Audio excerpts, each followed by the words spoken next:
Hello friends, this is Lokesh Khatik. स्वागत है आपका हमारे चैनल EMC-IQ में। आशा करता हूँ आप सभी लोग अच्छे होंगे और अपनी पढ़ाई कंटिन्यू कर रहे होंगे। तो आज की वीडियो के अंदर हम स्टार्ट करने जा रहे हैं हाइड्राइड्स। आज की वीडियो के अंदर हम हाइड्राइड्स पढ़ेंगे। देखो, हमने पिछली वाली वीडियो के अंदर क्या पढ़ लिया? हमने डाई हाइड्रोजन पढ़ लिया, हाइड्रोजन के बेसिक गुण भी पढ़ लिए, बेसिक प्रॉपर्टीज पढ़ ली थी हमने। आज हम पढ़ने जा रहे हैं हाइड्राइड्स के बारे में। तो देखो, हाइड्राइड्स क्या होते हैं, तो इसकी एक सिंपल सी परिभाषा होती है कि जब हाइड्रोजन किसी अन्य तत्व से अभिक्रिया करके यौगिक बनाता है तो उसे हम क्या कहते हैं? उसे हम हाइड्राइड कहते हैं। क्या कहते हैं? हाइड्राइड। क्या इसकी परिभाषा है कि जब हाइड्रोजन जो पीरियोडिक टेबल के अंदर अन्य तत्व है उनसे रिएक्शन करके जो यौगिक बनाता है उसे हम हाइड्राइड कहते हैं। क्या कहते हैं? हाइड्राइड कहते हैं। मतलब हाइड्रोजन और तत्व आपस में रिएक्शन करके जो यौगिक बनाएंगे उसे हम क्या कहेंगे? हाइड्राइड कहते हैं। ध्यान रखना, यहाँ पर तत्व में उत्कर्ष गैसों को छोड़कर सभी तत्व ले सकते हैं, उत्कर्ष गैसों के अलावा। मतलब जो उत्कर्ष गैसें होती है वो हाइड्राइड नहीं बनाती हैं, है ना। बाकी जितने भी तत्व होते हैं वो हाइड्रोजन से अभिक्रिया करके क्या बनाते हैं? हाइड्राइड बनाते हैं।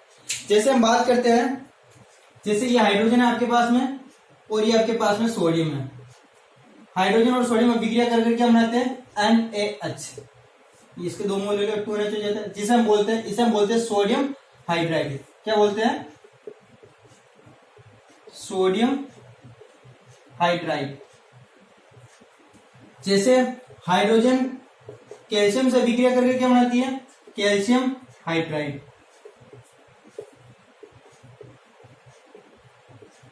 कैल्शियम हाइड्राइड, ठीक है। तो हाइड्रोजन अन्य तत्वों से अभिक्रिया करके क्या बनाती है? यौगिक बनाती है। इन यौगिकों को क्या कहते हैं? हम हाइड्राइड कहते हैं।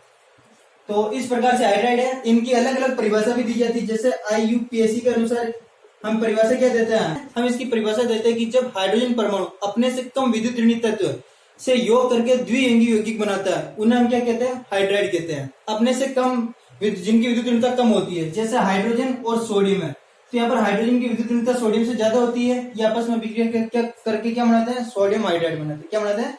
सोडियम हाइड्राइड बनाते हैं, ठीक है। तो ये तो हो गया आपके हाइड्राइड्स के बारे में कि हम किसे कहते हैं। परिभाषा भी आप समझ गए होंगे। अगर परिभाषा हो तो आपको क्या लिखनी है कि हाइड्रोजन अन्य तत्वों से अभिक्रिया कर जो यौगिक बनाता है उन्हें हाइड्राइड कहा जाता है।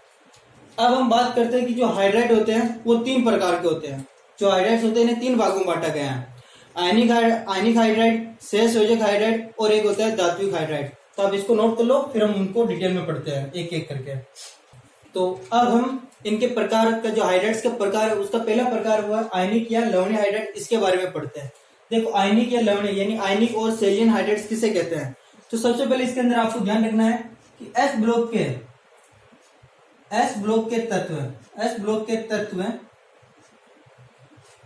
के तत्व आयनिक हाइड्राइड बनाते हैं। आयनिक हाइड्राइड बनाते हैं। एस ब्लॉक के कौन कौन से तत्व है? वर्ग 1 और वर्ग 2 के तत्व। आपको पता है वर्ग 1 और वर्ग 2 के तत्व। वर्ग 1 के तत्व कौन से है? ली, ना, के, रक्त से फरियाद। इधर है बेटा, मांगे, ये सोडियम है ना, बेटा, मांगे, कन्या, सुंदर, बाप, राजी। तो ये वर्ग 1 और वर्ग 2 के तत्व है। ये क्या करते हैं? ये हाइड्रोजन से अभिक्रिया कर हाइड्राइड बनाते हैं। देखो, अगर इसकी बात करूं, मैं वर्ग 1 की बात करूं, तो ये किस प्रकार के हाइड्राइड बनाते हैं? वर्ग 1 के बनाते हैं MH प्रकार के हाइड्राइड, MH प्रकार के हाइड्राइड।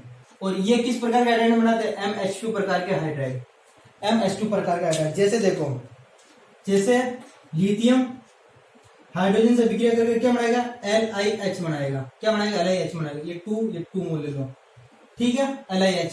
जैसे सोडियम है, सोडियम हाइड्रोजन से अभिक्रिया करके क्या बनाएगा? सोडियम हाइड्राइड बनाएगा। क्या बनाएगा? Sodium hydride. तो ये आप देख पा रहे हो, ये LiH NaH बना रहे हैं, मतलब MH प्रकार के क्या बना रहे हैं? हाइड्राइड बना रहे हैं। ये किस प्रकार के हाइड्राइड बनाते हैं? वर्ग 2 के MH2 प्रकार के। जैसे देखो, जैसे आपके पास में मैग्नीशियम है, मैग्नीशियम हाइड्रोजन से अभिक्रिया करके क्या बनाता है? Magnesium hydride, MgH2। जैसे कैल्शियम है, कैल्शियम H2 से अभिक्रिया करके क्या बनाएगा? Calcium hydride. तो वर्ग 1 और वर्ग 2 के तत्व वर्ग 1 के तहत MS प्रकार के और वर्ग 2 के तहत MS2 प्रकार के हाइड्राइड बनाते हैं। वर्ग और इन्हीं हाइड्राइड को हम क्या कहते हैं, इन्हीं हाइड्राइड को हम आयनिक हाइड्राइड कहते हैं। मतलब अगर इसको आपकी परिभाषा लिखनी हो आयनिक हाइड्राइड की, तो आप क्या लिखोगे कि वर्ग 1 और वर्ग 2 यानी S ब्लॉक के तत्व हाइड्रोजन से अभिक्रिया कर जो यौगिक बनाते हैं उन्हें हम क्या कहते हैं, उन्हें हम आयनिक हाइड्राइड कहते हैं। उन्हें हम क्या कहते हैं, उन्हें हम आयनिक हाइड्राइड कहते हैं। अब देखो यहाँ पर मैंने लिख रखा है लवणीय हाइड्राइड। वो क्यों, इसको लवणीय हाइड्राइड क्यों कहते हैं, क्योंकि जैसे देखो आपके पास में जैसे सोडियम हाइड्राइड है, आपके पास में सोडियम हाइड्राइड है, जब आप इसको तोड़ते हो आयनों में तो आयनों में टूट जाता है। ये किसमें टूटता है, Na+H- के अंदर टूट जाता है। सोडियम हाइड्राइड किसके अंदर टूटता है, Na+H- के अंदर टूटता है। जैसे आपके पास में कैल्शियम है, कैल्शियम हाइड्राइड है, तो ये किसमें टूटता है, Ca+2 और +2H- के अंदर ये टूट जाता है। तो ये जो आयनिक हाइड्राइड होते हैं, ये जो आयनिक हाइड्राइड होते हैं अपने आयनों में टूट जाते हैं, अपने आयनों में टूट जाते हैं, विभक्त हो जाते हैं, इसलिए हम लवणीय हाइड्राइड भी कहते हैं। क्या कहते हैं, लवणीय हाइड्राइड। क्योंकि लवण क्या होता है, लवण वही होते हैं ना जिन्हें जल में घोलने पर या इनका विद्युत अपघटन करने पर ये अपने आयनों में टूट जाते हैं। जैसे हम बोलते हैं कि NaCl लवण, NaCl हम लवण की बात करते हैं, इसे लवण क्यों कहते हैं, क्योंकि ये Na+Cl- में टूट जाता है, अपने आयनों में टूट जाता है, इसलिए हम इसे लवण कहते हैं। सेम ये भी अपने आयनों में टूट रहे हैं, इसलिए हम इन्हें भी क्या कहते हैं, लवण कहते हैं। इसलिए इनका नाम हो गया लवणीय हाइड्राइड।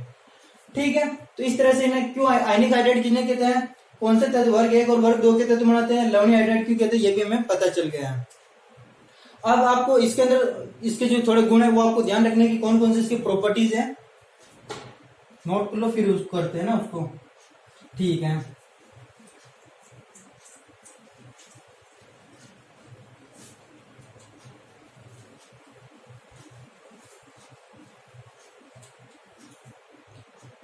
इसमें जैसे आपको गुण के बारे में ध्यान रखना है, तो इनके गुण के बारे में बात करें ना, प्रॉपर्टीज के बारे में, तो आपको पता है कि इनमें सब में आयनिक बंध बन रहे हैं। आयनिक बंध बन रहे हैं मतलब ये क्या होता है, सभी आयनिक होते हैं, आयनिक गुण होते हैं ना, इनमें क्या होता है, आयनिक गुण होते हैं। लेकिन अपवाद में आपको थोड़ा सा ध्यान रखना है, यहाँ पर थोड़ा अपवाद होता है, वो होता है कि जैसे लिथियम हाइड्राइड है, लिथियम हाइड्राइड, बेरिलियम हाइड्राइड और मैग्नीशियम हाइड्राइड, इनमें सहसंयोजक गुण भी पाए जाते हैं। आयनिक गुण के साथ साथ में थोड़े सहसंयोजक गुण भी पाए जाते हैं। कौन से गुण पाए जाते हैं, सहसंयोजक गुण भी पाए जाते हैं। ये आपको ध्यान रखना है। ठीक है, ऐसा क्यों होता है, क्योंकि ऐसा इसलिए होता है क्योंकि लिथियम, बेरिलियम और मैग्नीशियम इनका आकार क्या छोटा छोटा होता है, इनका आकार क्या होता है, छोटा छोटा होता है। आकार छोटा होने के कारण क्या होता है, इनकी संयोजकता हाइड्रोजन से पूरी नहीं हो पाती है। तो ये क्या करते हैं, इनका मतलब आपने ऑक्टेट रूल पढ़ा होगा, तो इनका स्टेप पूर्ण नहीं हो पाता है। तो अपने ऑक्टेट को पूर्ण करने के लिए, पूरा करने के लिए क्या करते हैं, द्विलक बनाते हैं या बहुलक बनाते हैं। जैसे मैं बात करूं बेरिलियम हाइड्राइड की, बेरिलियम हाइड्राइड की, तो बेरिलियम हाइड्राइड इस तरह से होना चाहिए था। ठीक है, इस तरह से होना चाहिए था। आपने ऑक्टेट रूल पढ़ा है, तो उसके अंदर इसकी संयोजकता कितनी होनी चाहिए, 8 होनी चाहिए। मतलब इसके पास में कितने इलेक्ट्रॉन होने चाहिए, 8 इलेक्ट्रॉन होनी चाहिए ना। इसके पास में कितने इलेक्ट्रॉन, 1 2 3 4 इलेक्ट्रॉन ही है, मतलब 4 इलेक्ट्रॉन की कमी होती है। तो ये क्या करता है, ये फिर बहुलक बनाता है। देखो ऐसे BH, ये B वापिस इनसे जुड़ता है, ये B इनसे आगे जुड़ता जाता है। तो इस तरह से देखो बहुलक का निर्माण होता है। अब देखो इनकी जो अष्टक है वो पूरा हो रहा है, 1 2 3 4 5 6 7 8, मतलब इस बेरिलियम के पास में 8 इलेक्ट्रॉन हो रहे हैं, और ये ऑक्टेट रूल कहता है। तो इस कारण क्या होता है, इनमें कोवेलेंट गुण आ जाते हैं, और उस गुण के कारण इनमें क्या होता है, सहसंयोजक गुण पाए जाते हैं। ठीक है, फिर आपको इसमें ध्यान रखना है कि ये जो ठोस अवस्था में आयनिक जो हाइड्राइड होता है, ठोस अवस्था में विद्युत का चालन नहीं करते हैं, ठोस अवस्था में विद्युत का चालन नहीं करते हैं। यह ठोस अवस्था में विद्युत का चालन नहीं करते हैं, विद्युत का चालन नहीं करते हैं।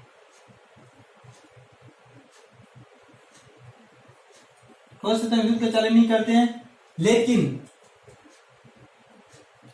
गलित अवस्था में विद्युत का चालन करते हैं, यानी जलीय अवस्था में, गलित अवस्था या जलीय अवस्था में विद्युत का चालन करते हैं, विद्युत का चालन करते हैं। देखो कैसे है। ठोस अवस्था के अंदर तो क्या होता है, ये क्या होता है, सॉलिड होते हैं। ठोस अवस्था के अंदर क्या होते हैं, सॉलिड होते हैं। सॉलिड होने के कारण ये अपना आयनों में नहीं टूट पाते हैं, इसलिए विद्युत का चालन नहीं करते हैं। लेकिन गलित अवस्था के अंदर क्या होता है, ये अपने आयनों में टूट जाते हैं। जैसे देखो मैं बता रहा हूँ, सोडियम हाइड्राइड आपके पास में, अगर ये सॉलिड स्टेट में है तो ये विद्युत का चालन नहीं करेगा। लेकिन जब ये गलित अवस्था में होता है तो क्या होता है, ये अपने आयनों में टूट जाता है। मतलब जैसे आप इसको जल में घोलते हो तो अपने आयनों में टूट जाता है, ये अन्य प्लस H माइनस के अंदर टूट जाता है। अब देखो इनके पास में क्या आता है, आवेश आ जाता है, और आवेश के कारण ये प्लस आवेश, ये माइनस आवेश आ जाता है, और आवेश के कारण तो विद्युत धारा का चालन करते हैं। ठीक है, अगर हम इनमें बात करें कि जैसे बैटरी के अंदर इनकी बात करें तो कैसे करेंगे, तो आपको पता है विद्युत सेल के अंदर एनोड प्लस होता है और कैथोड क्या होता है, माइनस होता है। ठीक है, कैथोड क्या होता है, माइनस होता है। तो ये हाइड्रोजन तो आपकी जाती है किस पर, एनोड पर, और ये सोडियम जाता है किस पर, कैथोड पर। सोडियम यहाँ पे क्या करता है, सोडियम यहाँ, ठीक है, यहाँ पर अभी ये ध्यान रखना कि एनोड पर कौन जाती है, हाइड्रोजन जाती है, क्योंकि ये क्या होती है, माइनस, इस पर माइनस चार्ज होता है प्लस पर जाएगी, और इस पर प्लस चार्ज होता है किस पर जाती है, माइनस पर जाती है। और इससे क्या होता है, विद्युत धारा का चालन होता है। जैसे ऐसा होता है, ये आगे की व्यवस्था है, ये एनोड प्लस है, ये कैथोड माइनस है, और इसके अंदर अगर अन्य प्लस H माइनस है, H माइनस का आपके जाएंगे किस पर, एनोड पर, ये H माइनस किस पे जाएंगे, एनोड पर, और अन्य प्लस जाएंगे आपके कैथोड पर। ठीक है, तो इस कारण क्या करते हैं, विद्युत धारा का चालन करते हैं। तो सेकंड पॉइंट क्या हो गया कि ठोस अवस्था में विद्युत का चालन नहीं करते, लेकिन गलित अवस्था में क्या करते हैं, विद्युत धारा का चालन करते हैं। ठीक है, चलो ठीक, फिर इसके नेक्स्ट गुण की बात करते हैं।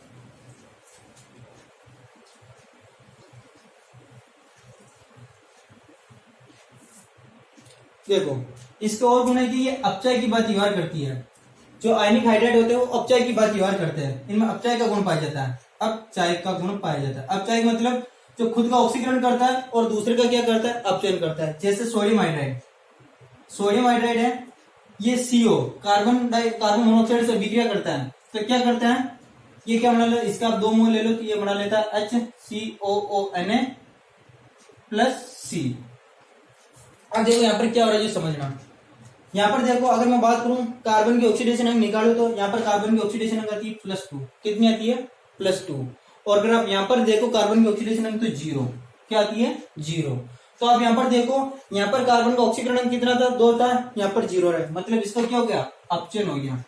क्या हो गया, अपचयन। ऑक्सीकरण अंक में कमी होती है तो इसका क्या होता है, अपचयन होता है। क्या होता है, अपचयन होता है। तो इस सोडियम हाइड्राइड ने क्या किया कि इसका अपचयन कर दिया, और जो दूसरे का अपचयन करता है वही तो उसे तो हम अपचय कहते हैं। ठीक है, तो इसके अंदर एक अपचय का गुण भी पाया जाता है। फिर आपकी जैसे आपके पास में लिथियम हाइड्राइड है, लिथियम हाइड्राइड ये क्या करता है, अन्य यौगिकों से अभिक्रिया कर अलग प्रकार का हाइड्राइड बनाता है। जैसे मैं बात करूं लिथियम हाइड्राइड है, ये क्या करता है, डाइबोरेन से B2O6 से अभिक्रिया कर क्या करता है, ये B2O6 से अभिक्रिया कर ये बनाता है आपके लिथियम बोरोहाइड्राइड LiBH4। क्या बनाता है ये, LiBH4। लिथियम हाइड्राइड डाइबोरेन से अभिक्रिया कर किससे, डाइबोरेन से अभिक्रिया कर लिथियम बोरोहाइड्राइड बनाता है। ये इनके गुण है कि इनके गुण को आपको ध्यान रखना ना, लिथियम बोरोहाइड्राइड। ठीक है, लिथियम बोरोहाइड्राइड। और इसी प्रकार जैसे लिथियम है, लिथियम एल्यूमिनियम क्लोराइड AlCl6 से अभिक्रिया कर इसके 8 मोल लेने से अभिक्रिया कर लिथियम एल्यूमिनियम हाइड्राइड बनाता है, lithium aluminium hydride plus LiCl।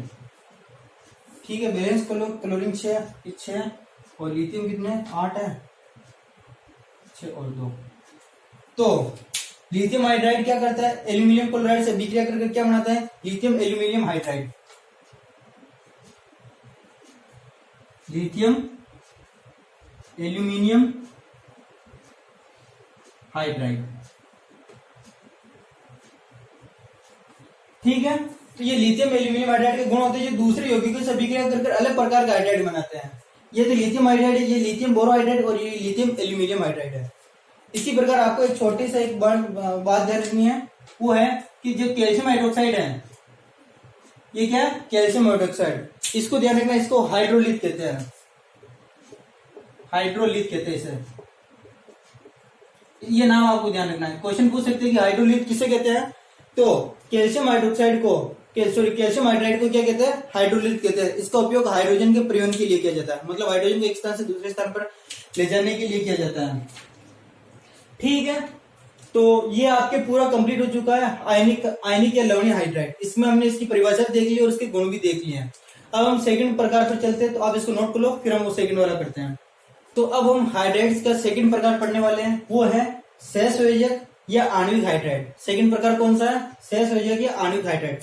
देखो इसमें आपको क्या ध्यान रखना है कि जो सहसंयोजक या आणविक हाइड्राइड होता है वो पी ब्लॉक के एलिमेंट्स बनाते हैं, पी ब्लॉक के तत्व है, पी ब्लॉक के एलिमेंट्स है, पी ब्लॉक के तत्व है, सहसंयोजक हाइड्राइड बनाते हैं, सहसंयोजक हाइड्राइड बनाते हैं। ठीक है, पहला तो आपको ध्यान रखना पी ब्लॉक है। अब पी ब्लॉक के तो आपको पता है बोरॉन परिवार, कार्बन परिवार, नाइट्रोजन परिवार, ऑक्सीजन, फ्लोरीन और वो उनको छोड़ना है आपको, किसको, उत्कट गैसों को, उत्कट गैसों के अलावा। ठीक है, वो इनके साथ में हाइड्राइड, हाइड्रोजन के साथ में हाइड्राइड नहीं बनाती है। तो देखो कैसे है, जैसे मैं बोरॉन परिवार का ले रहा हूं, बोरॉन परिवार में मेरे पास में ये बी और ये आपके पास में हाइड्रोजन, ये बिक्रिया करके आपको पता है क्या बनाते हैं, BH3 बनाते हैं। तो ये आपके 2-3 मोल फिर 2, तो ये बिक्रिया करके क्या बनाते हैं, बोरॉन हाइड्रोजन से बिक्रिया करके, बोरॉन हाइड्रोजन से बिक्रिया करके क्या बनाता है, BH3 बनाता है। लेकिन आपको पता है BH3 पाया नहीं जाता है, ये किस रूप में पाया जाता है प्रकृति में, ये B2O6 के रूप में पाया जाता है, B2O6 के रूप में, डाइबोरेन के रूप में पाया जाता है। इसका रीजन क्या है, इसका रीजन ये क्या है कि बोरॉन का यहाँ पर क्या हो रहा है, स्टेप कौन में होता है। देखो ये एक हाइड्रोजन, ये एक हाइड्रोजन, ये एक हाइड्रोजन, तो इसके पास में इसको देखो, इसका स्टेप पूरा नहीं हो रहा है। 8 इलेक्ट्रॉन होने चाहिए, कितने इलेक्ट्रॉन है, 1 2 3, यानी टोटल 6 इलेक्ट्रॉन ही है, 1 इलेक्ट्रॉन, 2 इलेक्ट्रॉन, 3 इलेक्ट्रॉन, 4 5 6, जबकि होने कितने चाहिए, 8 इलेक्ट्रॉन होने चाहिए। इसलिए प्रकृति में किसके रूप में पाया जाता है, डाइबोरेन के रूप में पाया जाता है। ठीक है, और देखो जैसे कार्बन है, कार्बन हाइड्रोजन से विक्रिया करके क्या बनाता है, CH4 बनाता है। जैसे आपके नाइट्रोजन है, नाइट्रोजन हाइड्रोजन से विक्रिया करके क्या बनाता है, अमोनिया बनाता है। ठीक है, जैसे आपके पास में ऑक्सीजन है, ऑक्सीजन हाइड्रोजन से विक्रिया करके क्या बनाता है, जल बनाता है, H2O। और जैसे आपके पास में फ्लोरीन है, फ्लोरीन हाइड्रोजन से विक्रिया करके क्या बनाती है, हाइड्रोजन फ्लोराइड, क्या बनाते हैं, हाइड्रोजन फ्लोराइड बनाते हैं। ठीक है, वैसे एक प्रकार से अगर इनको देखें ना, तो ये क्या होता है, ये हाइड्राइड्स नहीं होते हैं, हाइड्राइड्स नहीं होते ये, लेकिन इनको हाइड्राइड्स माना जाता है। क्योंकि क्या होता है कि हाइड्राइड्स की परिभाषा ये भी होती है कि हाइड्रोजन अगर अपने से अधिक विद्युत ऋणात्मक तत्व के साथ में योग करता है तो फिर हम उसे हाइड्राइड्स नहीं बुलाते हैं। जैसे यहाँ पर अगर हम देखें तो फ्लोरीन की विद्युत ऋणता हाइड्रोजन से ज्यादा होती है, इसकी विद्युत ऋणता हाइड्रोजन से ज्यादा होती है। तो ये अच्छा बना रहा था, हम इसे क्या बोल रहे हैं, हम हाइड्रोजन फ्लोराइड बोल रहे हैं। इसे हम क्या बोल रहे हैं, हाइड्रोजन फ्लोराइड बोल रहे हैं, फ्लोराइड। जबकि इसको देखो बाकी वाले को हम क्या बोल रहे थे, हम बोल रहे थे हाइड्राइड्स बोल रहे थे, जैसे सोडियम हाइड्राइड, इसे अगर हम इसे डाइबोरेन बोल रहे हैं, इसे मेथेन बोलेंगे, इसे अमोनिया बोलते हैं। लेकिन इनका हम इसे हाइड्राइड्स नहीं बोलते हैं, इसका रीजन क्योंकि ये हाइड्राइड्स होते नहीं है। रीजन यही है कि इनकी जो विद्युत ऋणता होती है वो हाइड्रोजन से ज्यादा होती है, इनकी विद्युत ऋणता क्या होती है, हाइड्रोजन से ज्यादा होती है। तो फिर इन्हें हाइड्राइड्स नहीं कहते, लेकिन सुविधा के हिसाब से इसी में इनको हाइड्राइड्स ही बुलाते हैं। ठीक है, तो अभी तो आपको ये ध्यान रखा है, एनसी रिएक्शन करके ये बनाते हैं। अब आप देखो कि ये सब हाइड्रोजन से विक्रिया करके क्या बना रहे हैं, एक डाइबोरेन बना रहा है, एक CH4 बना रहा है, एक अमोनिया बना रहा है, एक जल बना रहा है, एक HF बना रहा है। तो ये सब क्या, ये सब अणु है। देखो ये CH4 भी क्या है, ये भी अणु है, ये क्या है, अणु है, मॉलिक्यूल है। ये भी क्या है, मॉलिक्यूल, अणु। ये जितने भी आपकी यौगिक में सब क्या अणु है, इसलिए हम इन्हें क्या कहते हैं, आणविक हाइड्राइड भी कहते हैं। सहसंयोजक क्यों कहते हैं, क्योंकि पी ब्लॉक के साथ में जो भी एलिमेंट्स अभिक्रिया करके यौगिक बनाते हैं वो ज्यादातर कौन से बनाते हैं, सहसंयोजक बनाते हैं। लेकिन आणविक इसलिए बोल रहे हैं क्योंकि ये सब क्या है, अणु है। आयनिक क्रिस्टल, अभी आयनिक हाइड्राइड पढ़ा था, वो सब क्या थे, क्रिस्टल थे। लेकिन इनमें क्या है, सब क्या है, अणु है। ठीक है, इसलिए इसे हम आणविक हाइड्राइड भी कहते हैं। अब क्या है कि अगर हम बात करें सहसंयोजक आणविक हाइड्राइड्स के गुण के बारे में, इनके गुण इधर लिख देता हूं मैं गुण के बारे में। तो इनकी कुछ प्रॉपर्टीज होती है, वैसे ध्यान नॉर्मली है। इन सब के बीच में कौन सा बॉन्ड पाया जाता है, सहसंयोजक बॉन्ड पाया जाता है। तो इनके मध्य सहसंयोजक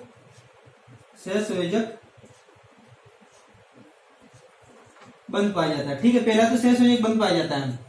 फिर सहसंयोजक बंध आपको पता है मतलब दुर्बल वान डेर वाल्स बल होता है, दुर्बल वान डेर वाल्स बल होता है, मतलब दुर्बल वान डेर वाल्स बल होता है। इसलिए क्या होते हैं, मुलायम होते हैं, या हल्के होते हैं, सॉफ्ट होते हैं, है ना। और सहसंयोजक बंध अगर पाए जा रहे हैं तो आपको पता है विद्युत के क्या होंगे, कुचालक होंगे, विद्युत के कुचालक होते हैं। ये क्या होता है, विद्युत के कुचालक होते हैं।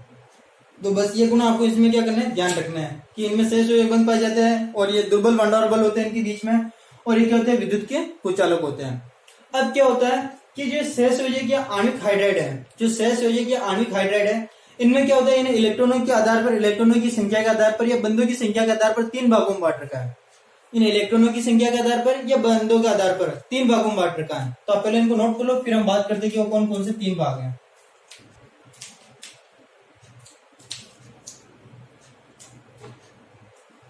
तो इन इलेक्ट्रॉनों की संख्या के आधार पर सहसंयोजक हाइड्राइडों को 3 भागों में बांटा गया। कितने भागों में बांटा गया, 3 भागों में बांटा गया। तो जो पहला भाग है वो है इलेक्ट्रॉन न्यून हाइड्राइड, इलेक्ट्रॉन न्यून हाइड्राइड। देखो क्या था इलेक्ट्रॉन न्यून हाइड्राइड, इलेक्ट्रॉन न्यून हाइड्राइड, इलेक्ट्रॉन समृद्ध हाइड्राइड और इलेक्ट्रॉन परिशुद्ध हाइड्राइड, ये 3 प्रकार के हाइड्राइड्स में बांटा गया, जिसमें हम पहला बात करें इलेक्ट्रॉन न्यून हाइड्राइड की। इलेक्ट्रॉन न्यून हाइड्राइड्स के अंदर क्या होता है कि आपको शब्द से पता चल रहा है कि इलेक्ट्रॉन न्यून यानी इलेक्ट्रॉनों की कमी होती है। तो आपको ध्यान रखना है कि इलेक्ट्रॉन न्यून हाइड्राइडों में केंद्रीय धातु परमाणु पर इलेक्ट्रॉनों की कमी होती है, उसका अष्टक अपूर्ण होता है। मैं यहां पर शॉर्ट में लिख रहा हूं कि इस प्रकार के हाइड्राइड में, इस प्रकार के हाइड्राइड में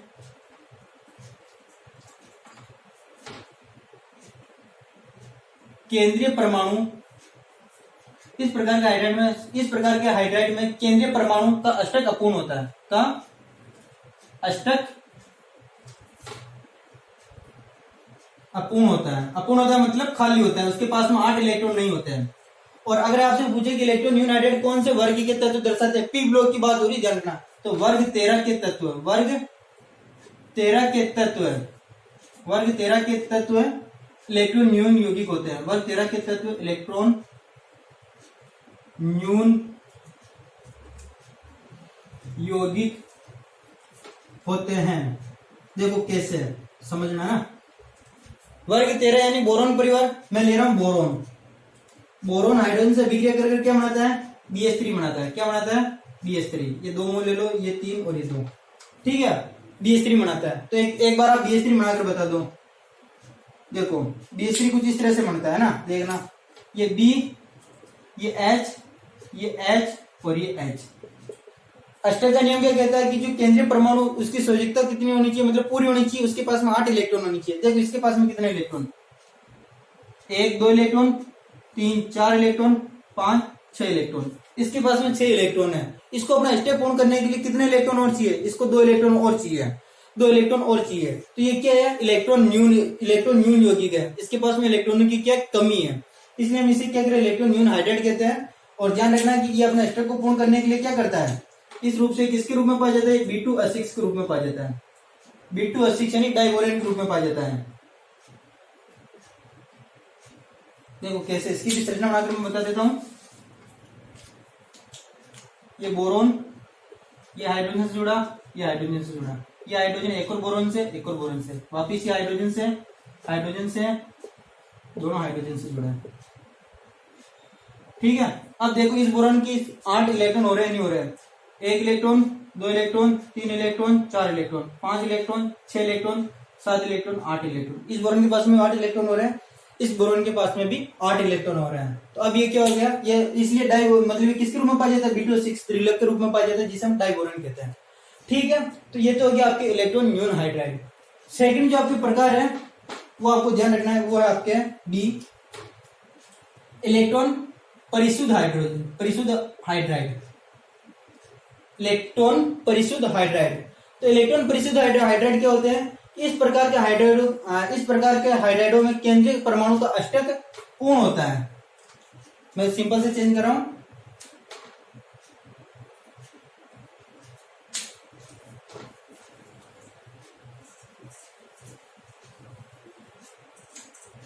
देखो, इलेक्ट्रॉन परिशुद्ध हाइड्राइड किसे कहते हैं? तो इस प्रकार के हाइड्राइडों में केंद्रीय परमाणु का अष्टक क्या होता है? पूर्ण होता है। अष्टक यहाँ पर एक गौर करना, अष्टक क्या होता है? पूर्ण होता है।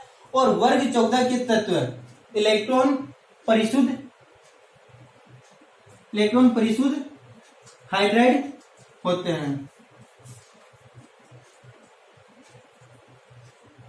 ठीक है,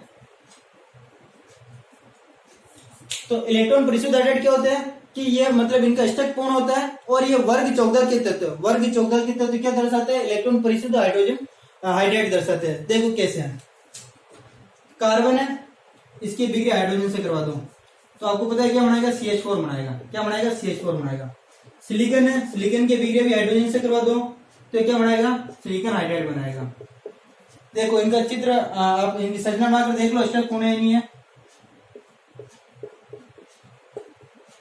इस तरह से इसकी संरचना बनती है। देखो ये कार्बन है, कार्बन के इलेक्ट्रॉन मिलो, 1 इलेक्ट्रॉन, 2 इलेक्ट्रॉन, 3, 4, 5, 6, 7, 8, मतलब इसके पास में कितने इलेक्ट्रॉन हो रहा है? 8 इलेक्ट्रॉन हो रहा है। और अगर 8 इलेक्ट्रॉन है तो हम क्या कहेंगे कि इसका अष्टक क्या है? पूर्ण है, इसके पास में 8 इलेक्ट्रॉन है। तो वर्ग 14 के तत्व इलेक्ट्रॉन परिशुद्ध हाइड्राइड होते हैं। अब जो हमारा सी है, नोट कर लेना आप स्क्रीनशॉट लेकर। अब जो हमारा सी है वो है इलेक्ट्रॉन समृद्ध हाइड्रोजन, इलेक्ट्रॉन समृद्ध हाइड्राइड। बार बार हाइड्रोजन निकल रहा है क्योंकि हाइड्रोजन चैप्टर ही पढ़ रहे हैं। तो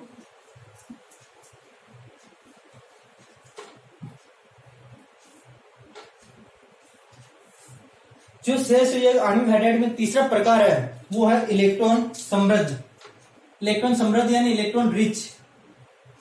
इलेक्ट्रॉन समृद्ध हाइड्राइड यानी इलेक्ट्रॉन रिच यानी अमीर, जिसके पास में इलेक्ट्रॉनों की क्या हो? अधिकता हो। इस प्रकार के हाइड्राइड में केंद्रीय परमाणु का अष्टक पूर्ण होता है, प्लस इसके पास में एकांकी इलेक्ट्रॉन युग्म होता है। केंद्रीय परमाणु का अष्टक पूर्ण होता है, या आप इसको ऐसे लिख दो कि इनकी केंद्रीय परमाणु के पास में एकांकी इलेक्ट्रॉन युग्म होते हैं। क्या परिभाषा लिख दो आप कि इलेक्ट्रॉन समृद्ध हाइड्राइड क्या होते हैं? तो इस प्रकार के हाइड्राइड में केंद्रीय परमाणु पर एकांकी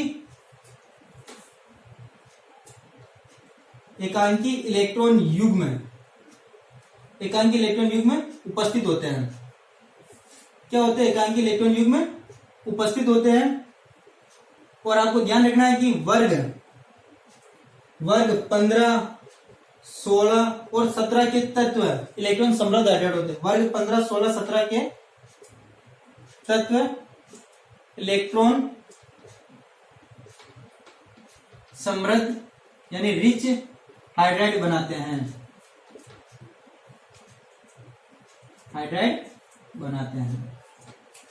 ठीक है, देखो कैसे है।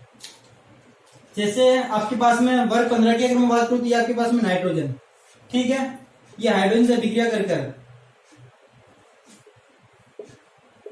क्या बनाता है? अमोनिया बनाता है। क्या बनाता है? अमोनिया। इसे हेबर प्रक्रम कहते हैं। अगर आप ये देखो तो ये कैसे बनता है?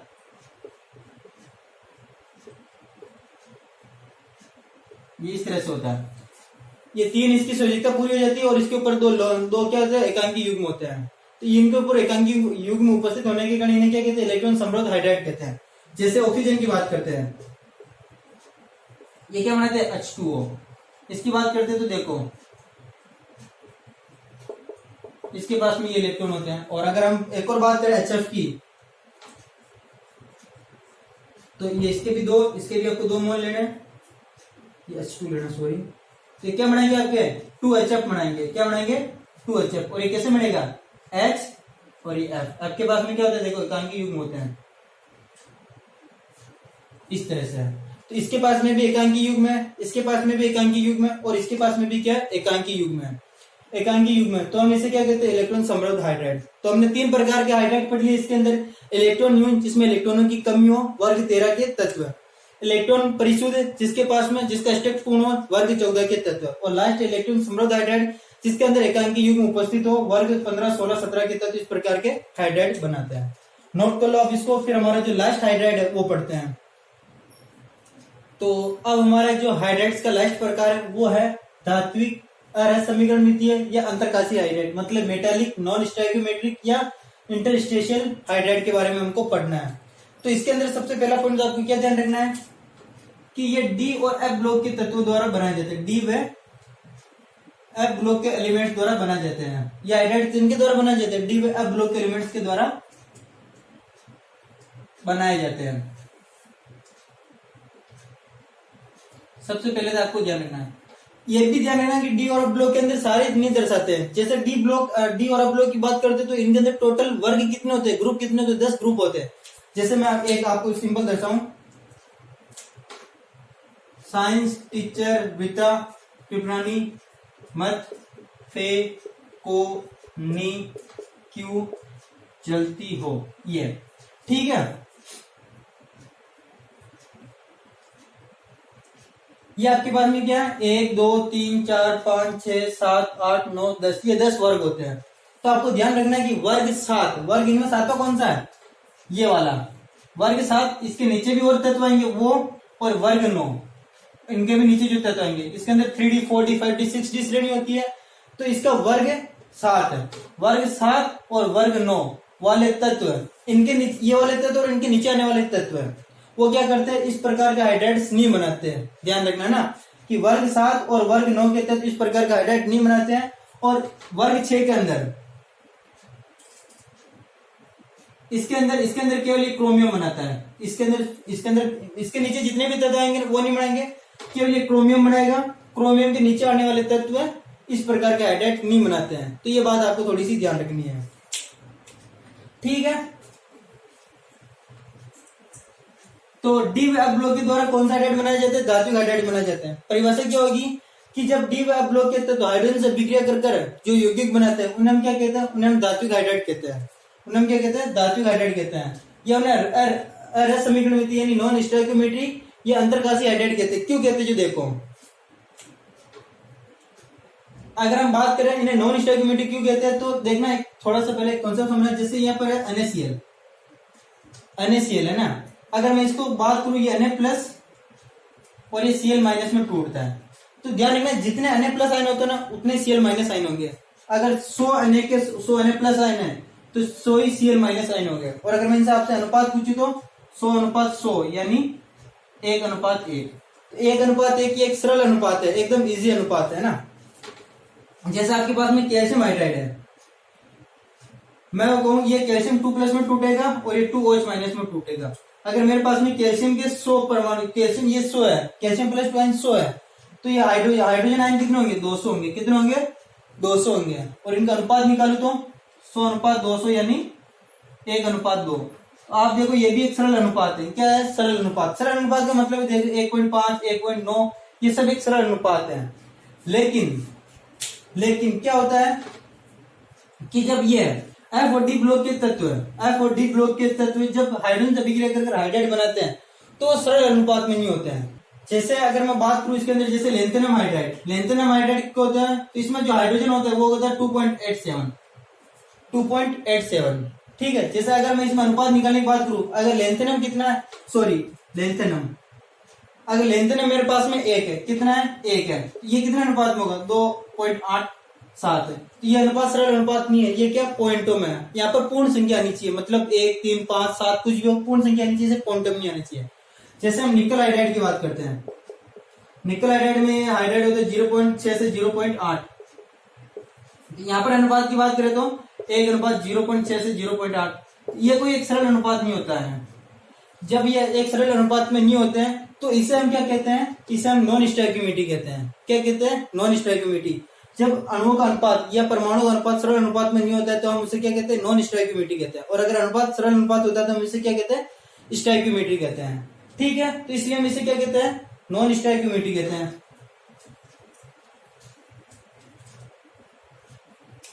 ठीक है,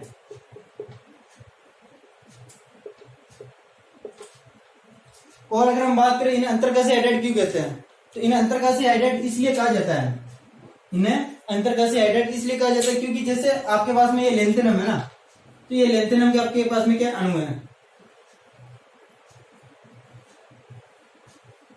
इस तरह से लेंथेनम के अणु है।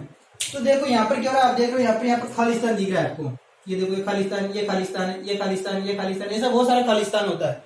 इन खालिस्तान को हम क्या कहते हैं, अंतराकाश कहते हैं। क्या कहते हैं, अंतराकाश कहते हैं। खालिस्तान को क्या कहते हैं, अंतराकाश कहते हैं। तो जो हाइड्रोजन होता है, हाइड्रोजन वो क्या करता है, इन खालिस्तानों में जुड़ जाता है।